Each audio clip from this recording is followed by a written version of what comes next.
Halo pemirsa, jumpa lagi bersama saya Miro Pelu dalam acara Bacarita Den. Pada episode kali ini, saya akan membahas seputar video viral milik seorang selebgram yaitu Sarah Kale yang diposting pada tanggal 20 Mei 2020. Di mana di dalam video itu Sarah melelang keperawanannya seharga 2 miliar. Sontak video tersebut banyak sekali mendapat banyak kritikan dari masyarakat. Lantas sebenarnya apakah tindakan Sarah itu dibenarkan?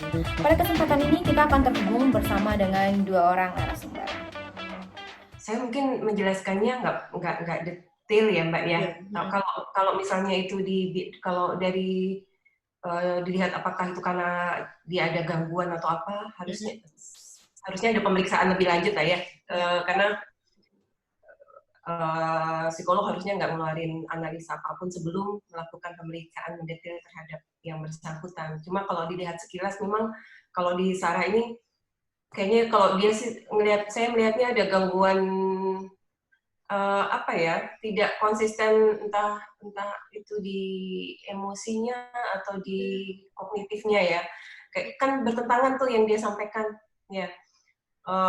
Misalnya dia mau melelang itu gitu untuk bantuan kognitif, tapi yang ditawarkan adalah keperawanan, atau dia menawarkan keperawanan tapi bilang bismillah dulu di awal. Oh iya. Itu kan sudah nggak konsisten. Terus kemudian ada klarifikasi katanya itu cuma buat sarkasme. Rasanya dia juga nggak paham arti sarkasme apa gitu ya.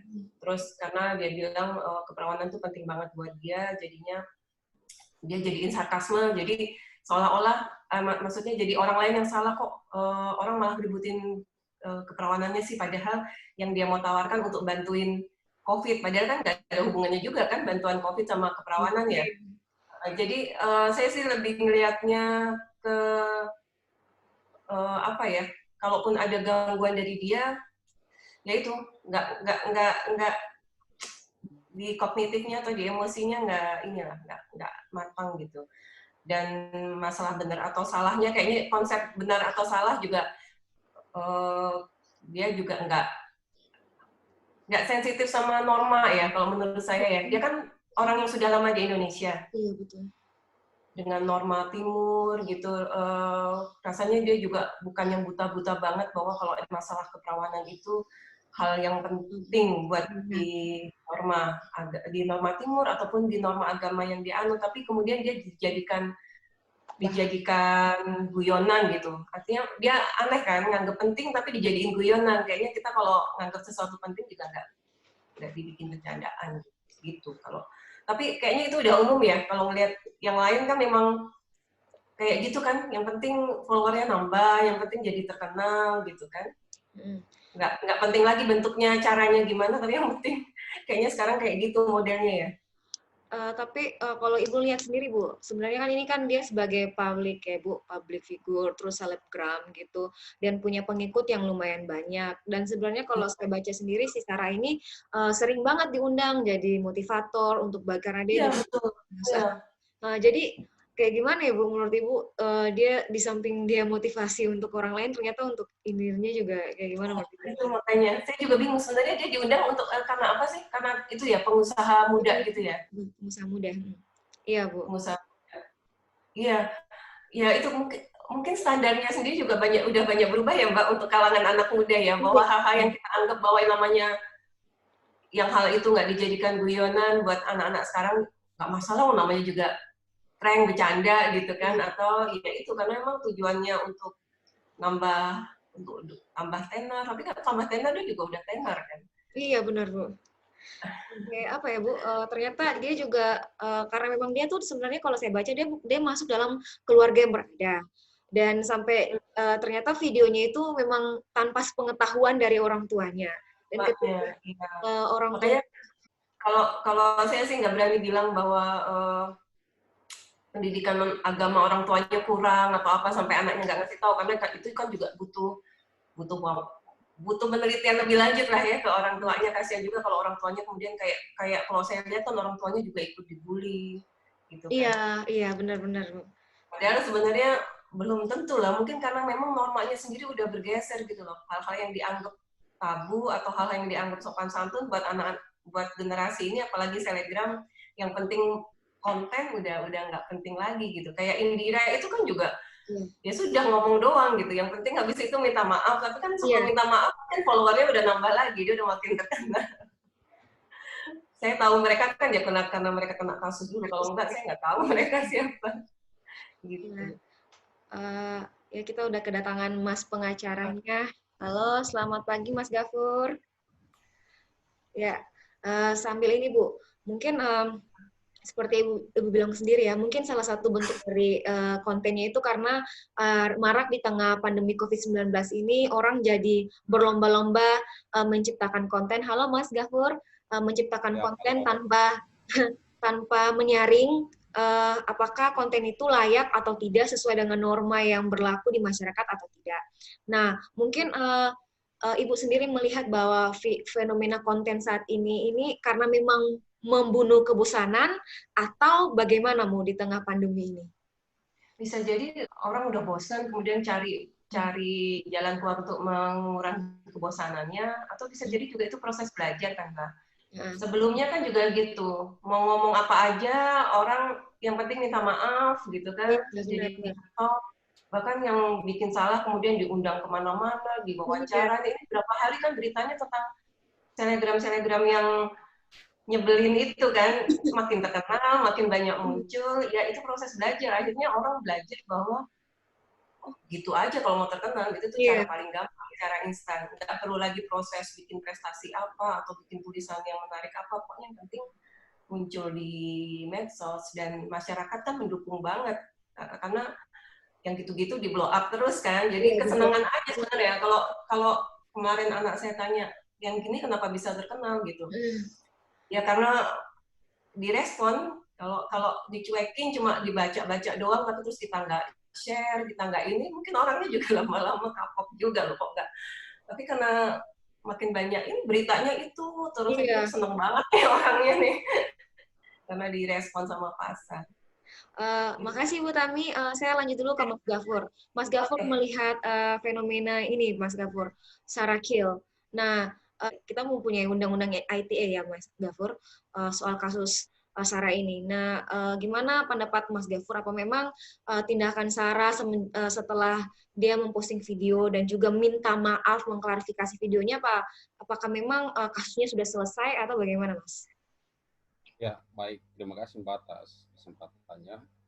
Jadi terkait dengan informasi yang berkembang ini, kalau ditinjau dari perspektif hukum pidana, maka hukum pidana itu pada prinsipnya menganut asas yang disebut dengan sesuatu perbuatan pidana itu tidak dapat dipidana apabila tidak ada ketentuan yang telah mengaturnya.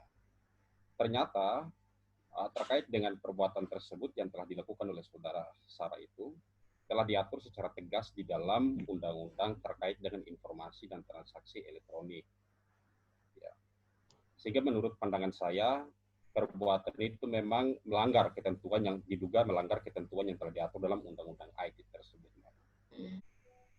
Kira-kira kalau seandainya kasus ini dibawa lebih lanjut, itu berapa tahun Mas kalau di dalam hukum pidana itu, Mas? Ya, jadi kalau kita lihat dari perspektif undang-undang terkait dengan IT ini, maka di situ sudah dinyatakan dalam pasal 45 ayat 1 bahwa pidana penjaranya paling lama 6 tahun dan dendanya itu sekitar 1 miliar. Nah, itu dari undang-undang IT. Tapi selain perbuatan itu diatur dalam undang-undang IT, juga diatur di dalam Undang-Undang Nomor 44 2008 tentang pornografi. Di situ diatur dalam pasal 4 ayat 1 juga demikian, yang memberikan sanksi tegas terkait dengan publikasi video yang bersifat mengandung kesusilaan ya. Nah, di sisi lain juga ada ketentuan peraturan perundang-undangan lain, misalkan apabila informasi yang bersifat kesusilaan itu dia dapat menimbulkan kegaduhan di dalam masyarakat, maka hal itu pun dianggap bertentangan dengan Undang-Undang Nomor 1 Tahun 1946 ya tentang peraturan hukum pidana, yang di situ juga memberikan sanksi kepada setiap orang yang dengan sengaja mempublikasikan video yang dapat menimbulkan kegaduhan dalam masyarakat, maka bisa berdampak pidana. Gitu, Jadi ya. memang tindakan SARA ini memang masuk dalam kategori tindakan pidana ya Mas Gafar? Ya, jadi selanjutnya dari perspektif hukum kan kita bisa tahu bahwa ada kesesuaian antara perbuatan yang dilakukan dengan ketentuan normatif yang ada. Namun untuk lebih jelasnya itu tergantung proses penyidikan terkait dengan perbuatan itu baru dihubung-hubungkan oleh pihak yang berwajib, ya di mana perbuatan itu dihubungkan dengan ketentuan norma yang ada. Oke, baik. Terima kasih Mas Gafur dan juga Ibu Tami. Saya minta mungkin closing statement dari Ibu Tati dan juga Mas Gafur melihat tren-tren saat ini, gimana orang menciptakan konten tanpa melihat norma dan juga ternyata di belakangnya itu masih dibayang-bayangi oleh aturan yang ada. Mungkin ada closing statement dari... Saya tambah sedikit gini Mbak, meskipun saya sedikit mengikuti informasi itu bahwa yang bersangkutan telah mengklarifikasi, meminta permohonan, tapi hukum pidana itu tidak dikenal dalam upaya untuk menghilangkan delik pidananya, tetap di proses hukum. Tetap berlangsung ya? Ya, tetap akan proses. Ya, mungkin closing statement-nya bagaimana Mas Gafur dan juga Bu Tami agar masyarakat lebih hati-hati dan juga waspada di tengah pandemi ini, mungkin menciptakan konten tetapi juga harus selalu berada di rambu-rambu yang tepat gitu. Kalau saya lihat penjelasannya Mas Abdul Ghafur tadi, rasanya itu harus disosialisasikan ya, karena kan banyak yang nggak tahu bahwa itu ada hukumnya loh yang seperti itu. Karena kok makin marak berarti kayaknya memang trennya yaitu yang penting terkenal, followernya nambah, entah itu caranya seperti apa. Ya generasi instan lah ya. Kalau saya boleh bilang, minta maaf kalau saya jadi agak negatif komennya. Tapi memang sekarang kan jadi instan semuanya. Yang penting komen, nanti klarifikasi gampang. Nah, kalau dijelaskan ada aturan hukumnya, rasanya itu harus disosialisasikan. Terus kalau dari masyarakat sendiri, buat saya salah satunya buat ini ya kayak gitu nggak usah direspon. Yang direspon yang konten-konten positif aja gitu. Karena masyarakat juga ikut membentuk kebiasaan seperti itu sih. Jadi terkenal, jadi ini di komen followernya jadi nambah cuma untuk komen loh ya. Cuma untuk komen terus orang follow dulu. Kan itu yang sesuatu yang dicari sama Telegramnya. Jadi ya udah stop, kalaupun nonton video itu ya udah stop di kita aja lah, nggak usah di share biar orangnya lama-lama sebel juga gitu. Itu kan efek proses belajar sebenarnya buat para Telegram itu. Dan kita juga masyarakat yang turut mendukung proses belajar itu kan. Makasih Bu Tami. Mas Gafur gimana closing statement-nya? Jadi Mbak Mira, kalau menurut saya selain yang disebutkan oleh Ibu Tami, itu pada prinsipnya bahwa perbuatan saudara Sarah ini menjadi pelajaran buat yang lain. Silakan berakses di media sosial, tapi harus memperhatikan norma-norma tertentu yang menjadi pedoman kita dalam bertindak, agar jangan tidak kebablasan seperti yang dilakukan oleh saudara Sarah ini. Baik, terima kasih Bu Tami dan juga Mas Gafur untuk waktunya. Nah pemirsa, itu tadi bincang-bincang saya bersama dengan kedua orang narasumber. Semoga episode Baca Rita Deng pada hari ini dapat bermanfaat dan juga mengedukasi kita semua. Atas nama seluruh kru yang bertugas, saya Mira Pelu pamit undur diri. Sampai jumpa di episode Baca Rita Deng selanjutnya.